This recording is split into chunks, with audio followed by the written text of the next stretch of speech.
सदियों पहले की बात है। राजा भीमसेन प्रतापगढ़ का राजा था।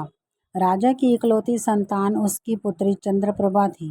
वह अत्यंत सुंदर थी।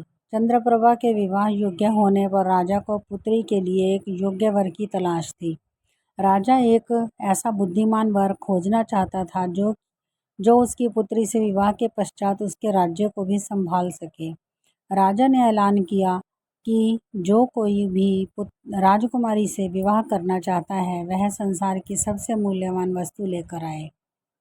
अनेक राजकुमार कई मूल्यवान वस्तुएं लेकर राजा के समक्ष उपस्थित होते रहते थे, किंतु राजा ने सबको नकार दिया। राजा को यकीन था कि एक दिन कोई न कोई योग्य युवक इस शर्त को जरूर पूरा करेगा। एक दिन उसी राजा के राज्य में एक गांव के किसान के पुत्र चंद्रसेन को राजा की इस शर्त के बारे में पता लगा। चंद्रसेन बहुत बुद्धिमान था। उसने विवेकपूर्ण तरीके से सोचा और फिर एक दिन 3 वस्तुएं लेकर राजा के दरबार में हाजिर हो गया।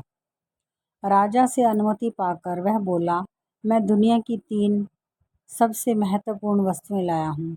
मेरे हाथ में यह मिट्टी है जो हमें अन्न देती है, यह जल है जो अमूल्य है और इसके बिना जीवन संभव नहीं है।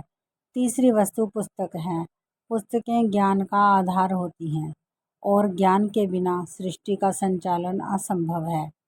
चंद्रसेन की बुद्धिमत्ता से राजा प्रभावित हुआ और उसने चंद्रप्रभा का विवाह उससे करके उसे राज्य का योग्य उत्तराधिकारी घोषित कर दिया। सार यह है कि बुद्धि, विवेक और ज्ञान से कठिन प्रश्नों का हल निकल जाता है।